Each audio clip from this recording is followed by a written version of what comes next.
Spain looks to inspire a new chapter of the legacy, historical reputation, and football pedigree after they went through a massive transformation to rejuvenate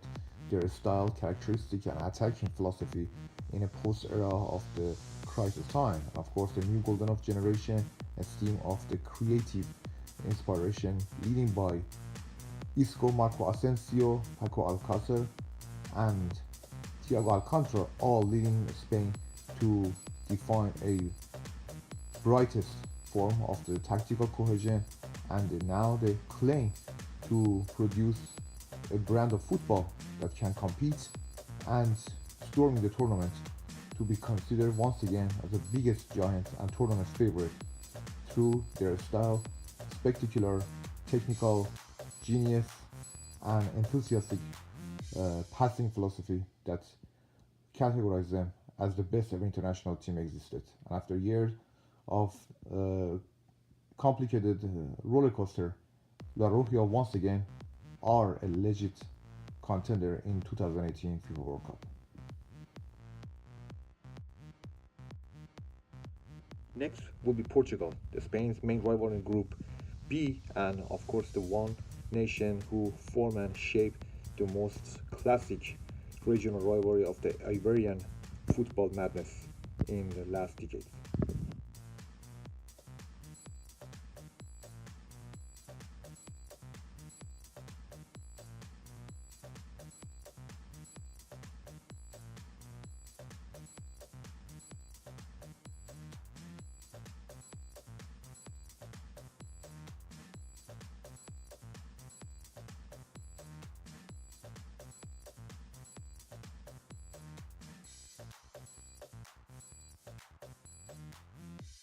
The experienced 36-year-old Ricardo Quaresma played across the biggest European clubs ranked from Barcelona, Chelsea, Inter Milan,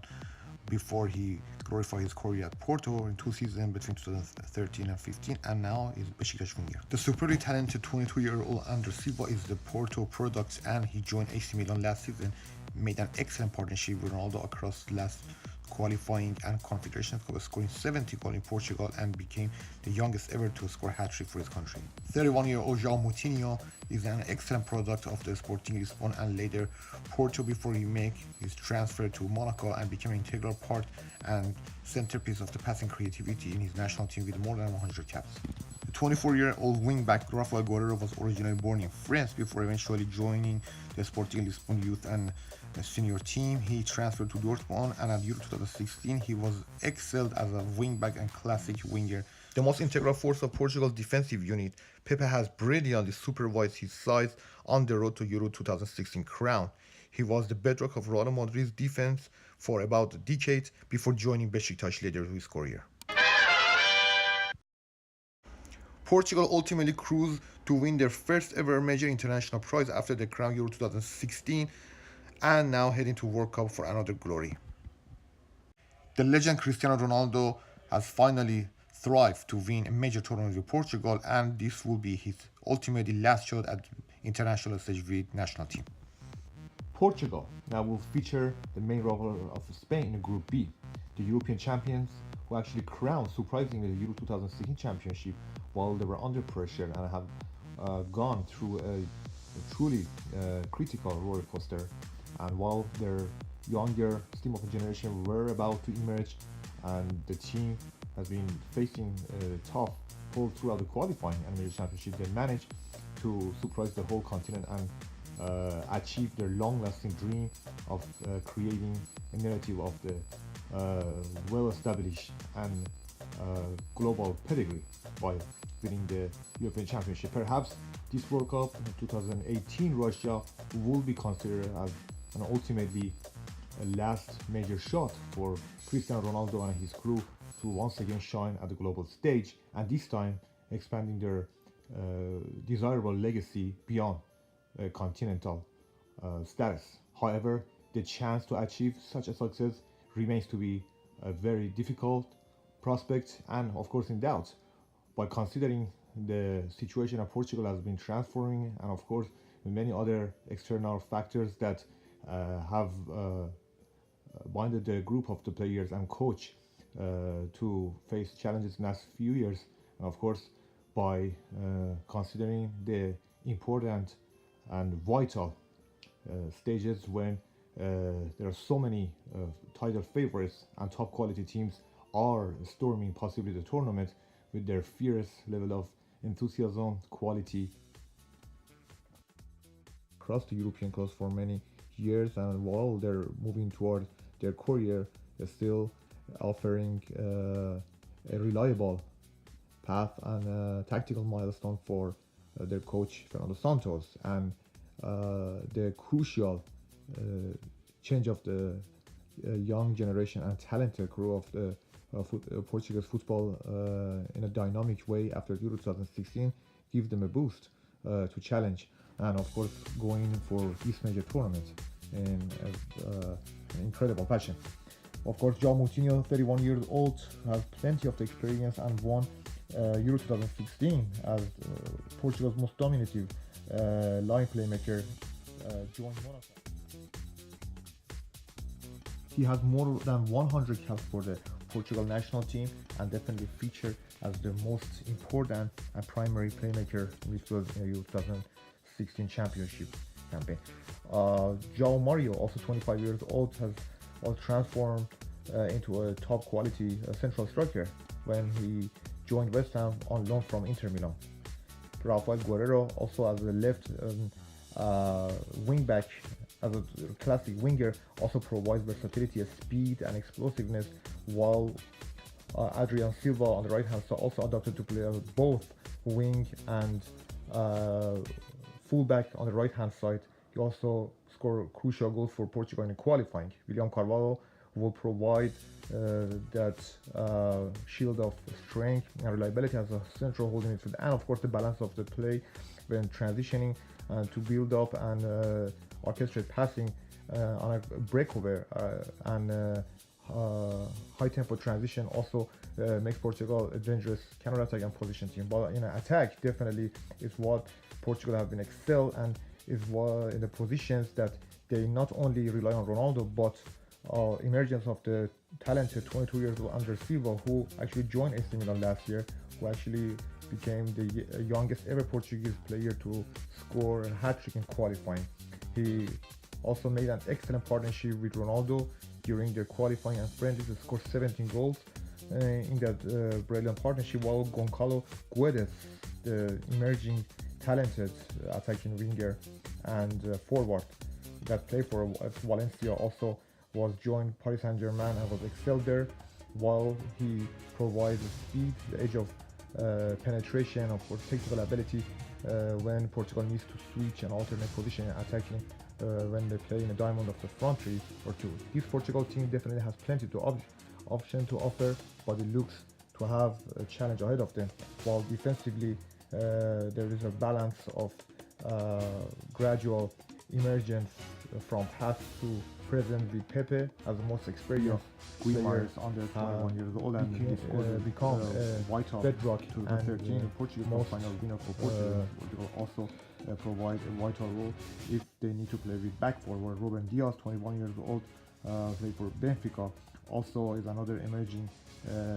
young talent that can provide energy to the Portuguese backline against top opponents. Cedric Soares, 26 years old, also have joined Southampton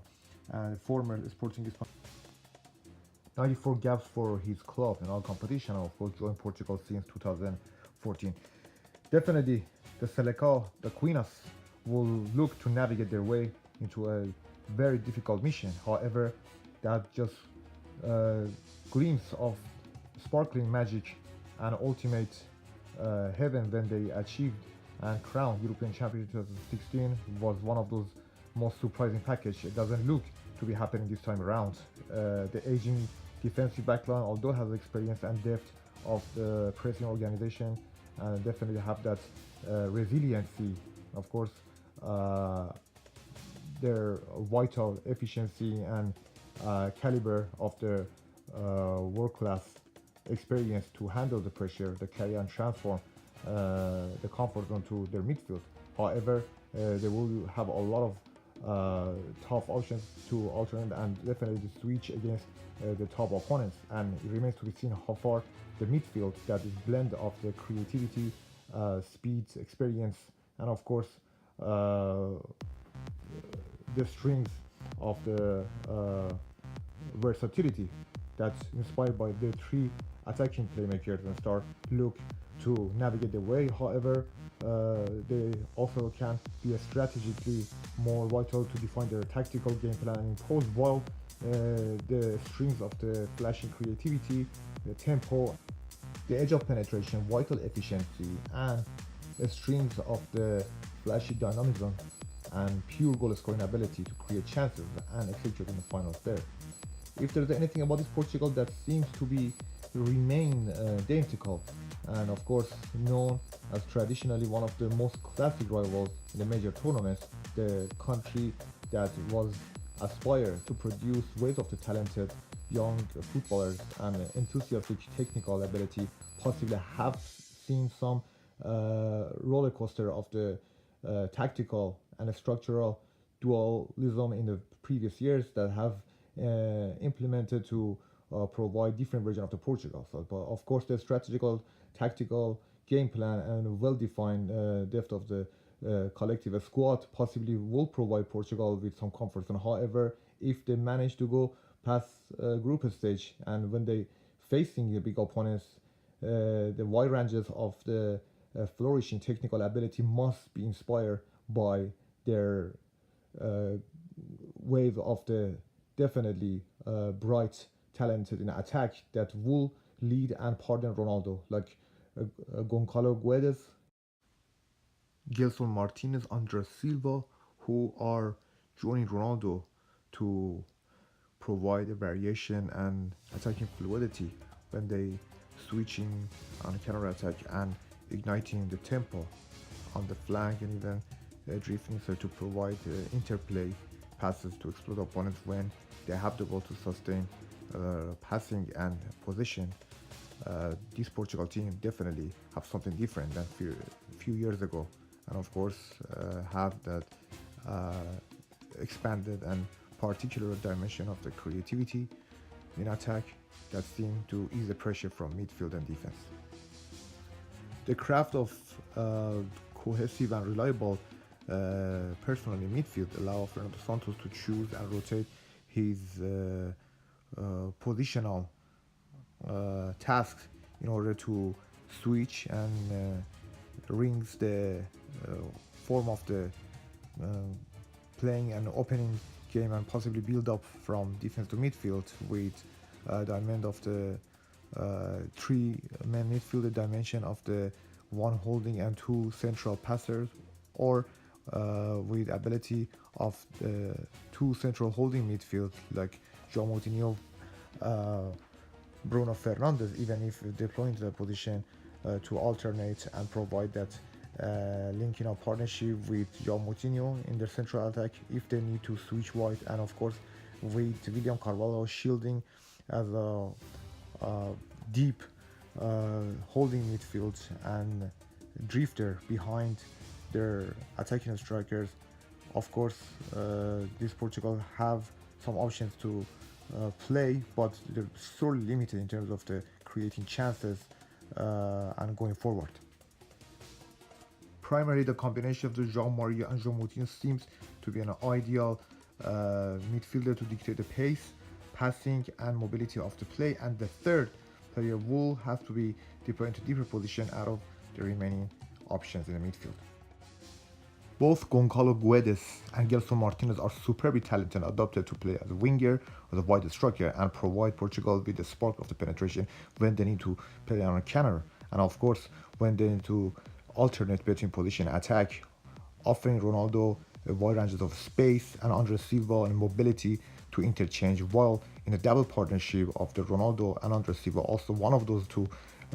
wide strikers can also drift inside interchange, and while the impact of the João Maria and João Moutinho in midfield seems to be the main flash of tactical ability and dimension of the passing supervision and dictating the balance of the transition in the game from off the ball pressing into position. However, the remaining aspect of the Portugal in midfield and backline possibly have to observe pressure keep tracking the spaces to maintain the press, and while they are limited in that area, the strengths of the attacking creativity, sparks of the dynamics, and spontaneous interchange between Silva, Martinez, and Guedes will offer Portugal with the final shot to win. Perhaps the extra level of the emotional psychological pressure will be demanded against Spain in the first game in order for Portugal to impose their pressing game, but the moment of the inspirational creativity and sudden change of pace will provide them with a safe passage through the next two games and of course have freedom to attack and position against Iran and Morocco.